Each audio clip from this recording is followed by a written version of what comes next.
Kenapa ya Ustaz saya sering dengar ngapain sih baca Yasin pada malam Jumat? Saya tahu si Ustaz baca Al-Kahfi lebih baik. Tapi memang salah kalau baca surah Yasin pada malam Jumat pada malam Jumat, mohon penjelasannya. Bukan salah kalau seandainya Anda kebetulan baca dari Al-Baqarah sampai akhir terlintas surah Yasin, atau Anda memang lagi pengen baca surah Yasin pada saat itu. Yang keliru kalau Anda tentukan setiap malam Jumat baca Yasin. Penentuan sebuah ibadah di waktu tertentu itu butuh dalil, butuh penuntun, gitu kan? Penuntun. Kalau Al-Kahfi jelas ada perintahnya, Kalau ini tidak ada perintahnya, tidak ada hadis yang khusus menjelaskan baca Yasin di malam Jumat. Nah, kalau kita kebetulan mau baca, pengen baca surah Yasin, umum saja gitu, bukan karena ditentukan malam Jumatnya, maka dibaca silahkan. Tapi kalau dihubungkan dengan waktu malam Jumat gitu kan, apalagi dengan tempat tertentu, ini butuh dalil penjelasan, butuh dalil untuk menjelaskan. Jadi sebenarnya tujuannya ikhwas sekalian bukan menyoroti surah Yasinnya, jangan salah faham masalah ini.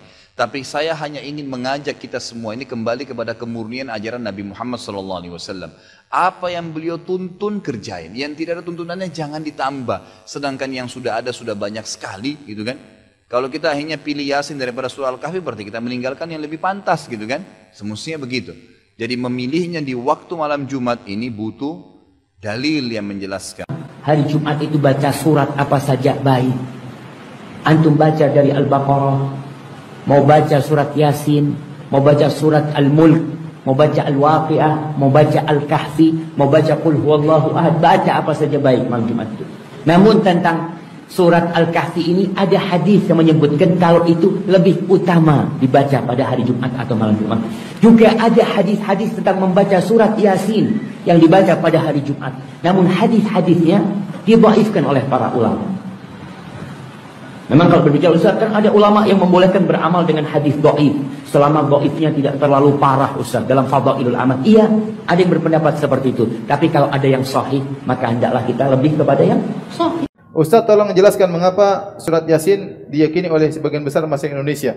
Surat Yasin datang hadisnya banyak, tapi hadisnya semuanya apa? Dhaif. Ya, sebagian ulama memandang hadis dhaif dalam fadhailul amal ringan, kita tidak perlu kenceng-kencengan ya. Silakan. Tapi kalau kita bagi kita dhaif, maka kita tidak mengkhususkan surat Yasin karena hadis-hadisnya dhaif. Maksud saya kita kasih uzur karena mereka datang hadis-hadis tapi hadisnya apa? Dhaif, sehingga mereka memandang ya ini hadisnya dhaif, ini fadhailul amal. Para ulama tidak terlalu kencang dalam masalah fadhailul amal, maka saya ingin baca surat Yasin, saya berharap dapat pahala dari bacaan surat Yasin ya, meskipun hadisnya dhaif. Namun yang benar Imam Ibnu Hajar memberi syarat kalau hadis itu dhaif dalam masalah fadhailul amal. Pertama syaratnya hadisnya tidak boleh dhaifnya parah, tapi dhaifnya ringan. Yang kedua, amalnya ya harus sudah ada. Bukan amalnya dibentuk oleh hadis yang dhaif, amalnya sudah ada. Yang ketiga, tidak boleh meyakini itu sabda Nabi sallallahu alaihi wasallam. Jika terpenuhi tiga syarat ini, maka tidak mengapa seorang mengamalkan hadis dhaif dalam fadhail amal. Di ibu mau yasinan silahkan baca surat Yasin, pahami isinya. Lihat fadilahnya, amalkan isinya. Setelah Yasin selesai, naikkan kemudian. Sebelumnya Fatir sampai ke Al-Baqarah sampai ke Al-Fatihah. Al-Fatihah ada manfaatnya. Ibu tahu di antara fadilah surah Al-Fatihah? Misal bisa menyembuhkan penyakit dengan izin Allah. Dulu orang kena kalajengking, Bu, orang Arab, kepala suku. Disengat kalajengking Arab, Bu, nggak main-main. Kena kalajengking Arab, disengat tuh.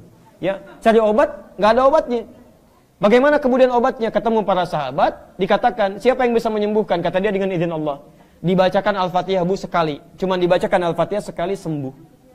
Padahal tidak ada obat yang lain. Begitu dibacakan Al-Fatihah sekali sembuh. Kenapa orang sekarang baca Al-Fatihah ribuan kali nggak sembuh-sembuh? Masalahnya bukan Al-Fatihahnya, karena bacaan dia tidak sama dengan bacaan orang dulu. Orang dulu dipahami isinya, dihayati maknanya, dia baca dengan iman. Jadi kalaupun ibu ingin belajar Yasin, baca kemudian isinya, terjemahannya baca, fadilahnya amalkan isinya. Setelah itu baca surat-surat yang lainnya, maka Allah akan berikan keberkahan di dalamnya. Jelas ya?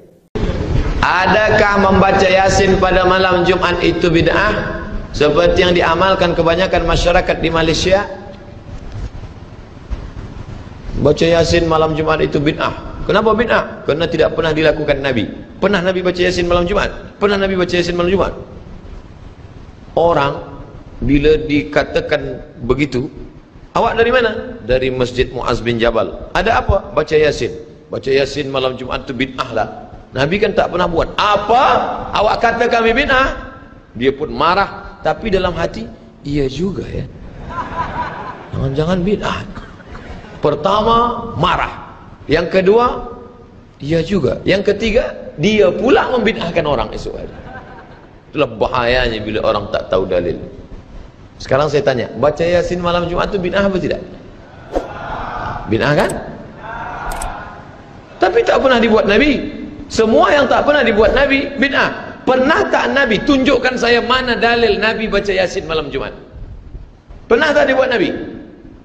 Tak pernah. Kalau gitu bid'ah. Dah banyak yang ragu kan? Sunnah itu ada 3. Yang pertama, qaul, cakap. Yang kedua, fi'il, perbuatan. Yang ketiga, takrir. Nabi diam. Diamnya Nabi setuju, itu juga sunnah. Nah, tentang masalah membaca Yasin, memang perbuatan dia tidak ada. Tak pernah dia mengkhususkan baca Yasin malam Jumat, tak ada. Tapi ucapan dia, nih saya bacakan. Man qara'a Yasin fi lailatin, sesiapa yang membaca surah Yasin pada suatu malam, asbaha maghfuran lah, waktu subuhnya dia sudah diampunkan Allah. Saya ulang sekali lagi. Man qara'a Yasin fi lailatin, siapa yang baca surah Yasin pada suatu malam, asbaha maghfuran lah, subuhnya dia sudah diampunkan Allah. Malam Jumat itu malam apa tidak? Malam. Nabi kan mengatakan siapa yang baca Yasin pada suatu malam. Malam apa? Nabi tak sebut malam apa. Malam Isnin, malam Selasa, malam Rabu, malam Kamis, malam Jumat. Mestinya tiap malam. Tapi kerana ia tidak sanggup tiap malam, dia baca malam Jumat. Kerana Sayyidul Ayyam, dia pilih satu malam. Malam Jumat itu juga termasuk dalam malam yang am. Nabi sebut lailatin, malam bebas. Malam apa saja terserah. Dia pilih malam Jumat kerana keutamaan malam Jumat. Yang paling elok tiap malam. Tak sanggup tiap malam, malam Jumat. Malam Jumat pun tak baca innalillahi wa inna ilaihi rajiun. Lalu orang mengatakan Abdul Somad menyebarkan hadis palsu. Itu hadis tentang baca surat Yasin, hadis palsu. La ilaha illallah. Bukalah tafsir Ibnu Katsir, tuan. Nama penulisnya Imam Abul Fida Ismail Ibnu Katsir, ahli tafsir, ahli hadis. Dalam mukaddimah surat Yasin, man qara'a Yasin fi lailatin, siapa yang baca Yasin pada suatu malam, asbaha maghfuran lah, subuhnya dia diampunkan Allah. Isnaduhu jayyid, sanadnya jayyid. Itu Imam Ibnu Katsir. Awak lebih faham daripada Imam Ibnu Katsir. Dia imam, hampir derajat mujtahid. Kitabnya besar-besar. Al-Bidayah wan Nihayah Ibnu Katsir. At-Tafsir Quranil Azim Ibnu Katsir. Dia katakan itu tidak hadis dhaif, tapi hadis sanadnya jayyid, layak diamalkan, baik. Ya, sila baca surat Yasin. Tapi membacanya mengapa beramai-ramai? Yasin beramai-ramai. Apa kata Imam Ibnu Taimiyah? Wa qiraatul idarah. Qiraatul idarah, membaca bersama-sama, la ba'sa bi. La tidak, ba'sa apa-apa. La ba'sa tidak apa-apa. Boleh apa tak boleh? Boleh, la ba'sa tidak apa-apa.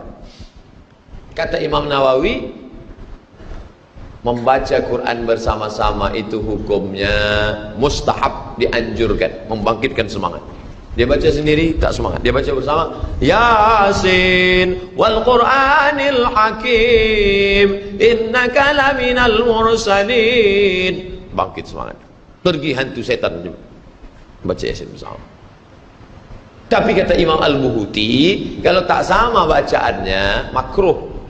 Ini Johan musabaqah tilawatil Quran, hebat bacaan. Yang ini tak pandai baca. Tapi manakala baca bersama, kita tak boleh bezakan, semua pandai. Padahal bila disuruh satu-satu lain bunyi. Maka yang tak pandai perbaikilah bacaan. Karena bila dibaca bersama makruh, sebab ada yang membaca tak bersuara sama sekali. Nah, oleh sebab itu baca pelan-pelan. Nanti setelah sama tajwidnya, tahsin, baca. Tilawah, tahsin, tadabbur, 3T. Tilawah, baca. Tahsin, perbaiki bacaan, tajwid. tadabbur, renungkan makna isi.